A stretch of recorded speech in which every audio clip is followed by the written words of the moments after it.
Hi, I'm the educational consultant with Advanced Nurses, ACD4N. I wanted to kind of give a little advice to nurses. If you're ever asked to work with large data sets, and this is something that I notice is becoming more common as there's been a shift and emphasis in outpatient care and working directly on patient panels. And nurses who work in this capacity, especially if you're working in a case management role, even if you're working in a CDI role or you're working within a CDI case management role, where you're looking at a lot of medical records, you're pulling a lot of information from the patients, or maybe you're working with reports, right? So your reports could have everything from the patient's name, where they live, their sex, their RAF score or some type of risk scores on there, maybe their diagnosis. And so we're going to do an exercise here so I can show you how you can really stay organized and on top of managing patient data. Now, this is going to be a very simple exercise, so you can apply it to however you need to apply it to where you work. So don't expect to be blown away here, but you'll be so surprised at how these simple steps that I'm going to show you can be applied to solving problems as far as managing health information for the patient that you're serving.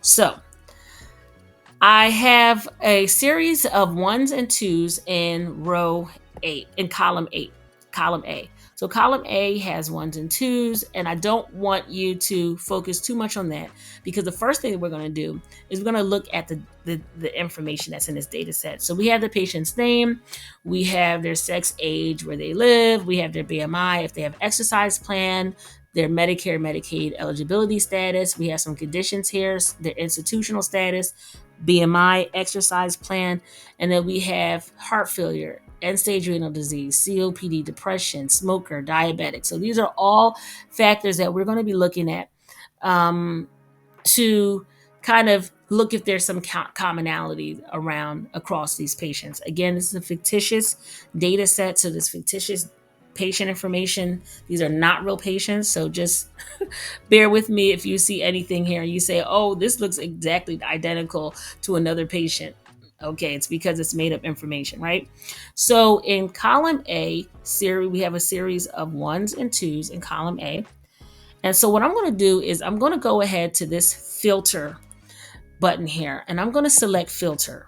By selecting filter, as you may notice, this little upside down triangle appeared on the top or the bottom of these different columns here, right? And so now we have row 1 that is just full of this filter where the labels of the columns are there. And we are going to select that we only want to filter for the twos. So let's say that 1 indicates that the member has been seen for the calendar year at least one time by their primary care provider, and 2 indicates that they have not been seen by the primary. And so the problem that we're solving is we want to identify patients that need to be seen by their primary care provider for the calendar year. Now, as you may know, as it relates to risk adjustment, this information, patients' chronic conditions that are being monitored, evaluated, assessed, and treated for the calendar year need to be captured.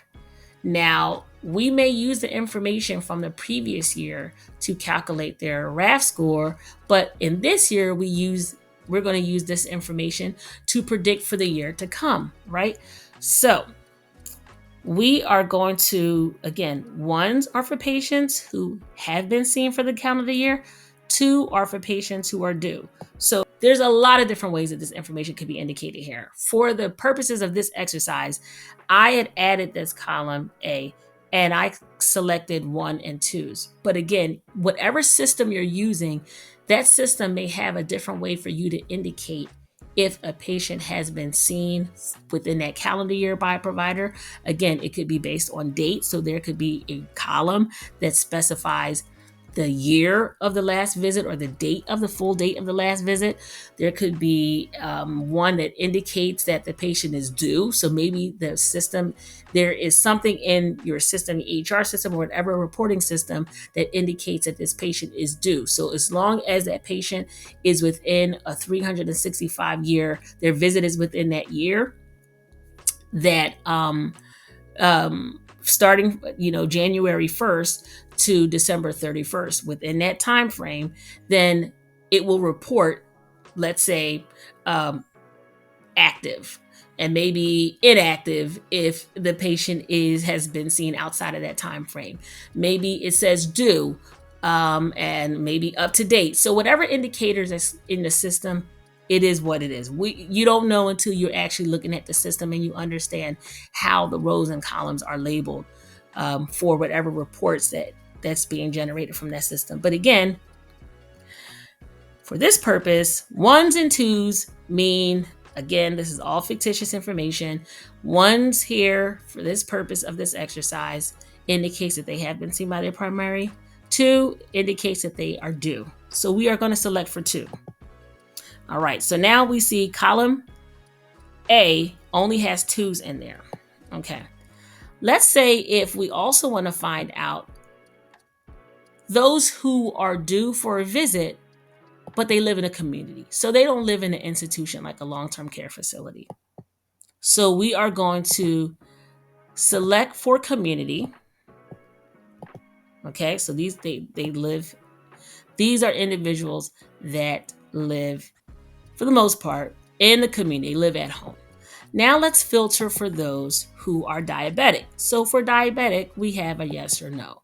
So we are going to select for yes for diabetes, and we are going to select okay. Now let's also see if we want to find out those who also have depression, because maybe we really want to make sure we're targeting those.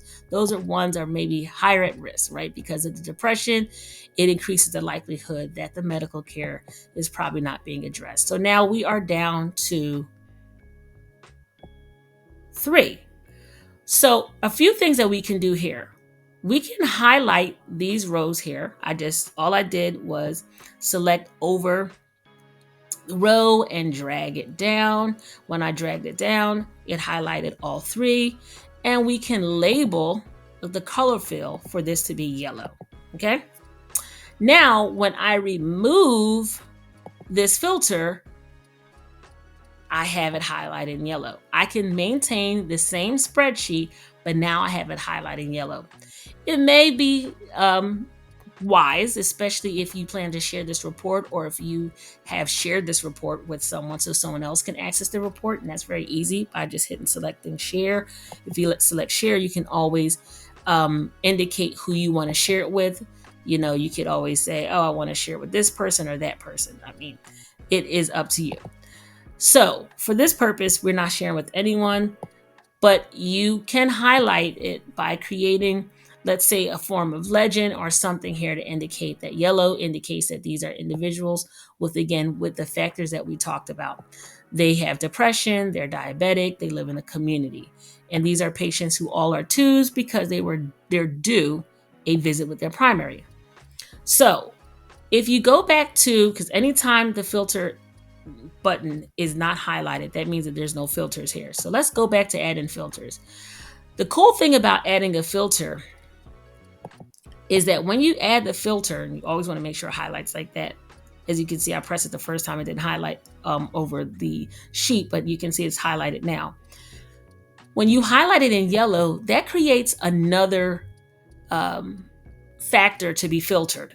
So you could filter by name. As you can see, everybody's name is listed here. You can also filter by condition and values. You can also put in alphabetical order.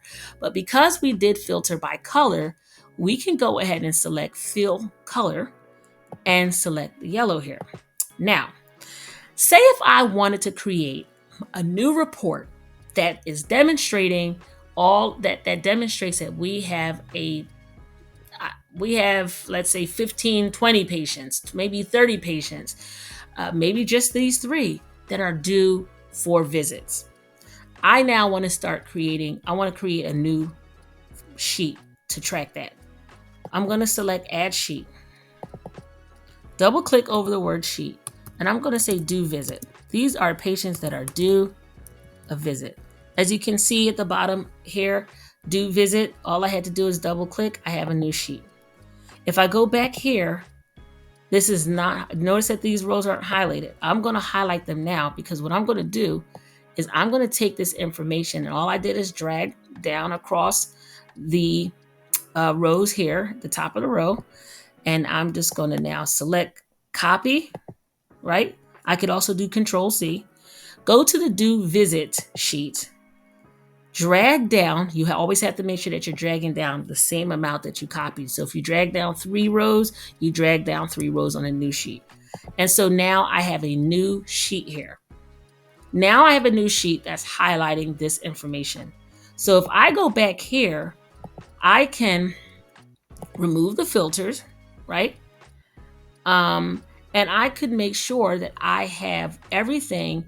If I want to, I have everything back to where it was before. I can select this whole sheet here. If I wanted to select this whole sheet, and I select it, and I don't want any fills. So let's say if I say I want there to be no fills at all, then all of what I highlighted in yellow is going to be removed, and you won't even see anything highlighted on that sheet. But I can go back to my sheet here, and now I have my new sheet. If I want to, I can go here, just like I deselected the color there. I can go here, go to fill color, and I go back, deselect it, and I am back with no colors. Actually, it looks like I did select the color, but this is why you have to always be careful with your eyes.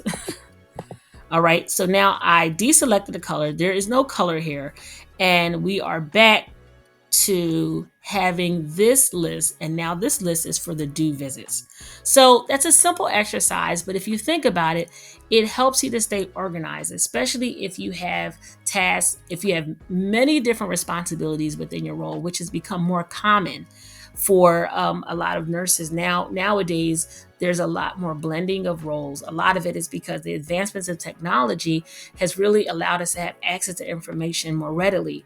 There's a lot more reporting that's happening. Data has been fueling healthcare. So, if you have access to a lot of data sets, or you have access to a data set that has a lot of information that you're using on a daily basis to kind of guide your work and guide what you do, having a way of managing that information so that it helps you or possibly helps your team. Again, if you share this, I mean, that could be dynamic, because if you share it with one of your teammates, of course, the concern is always people tampering with the information.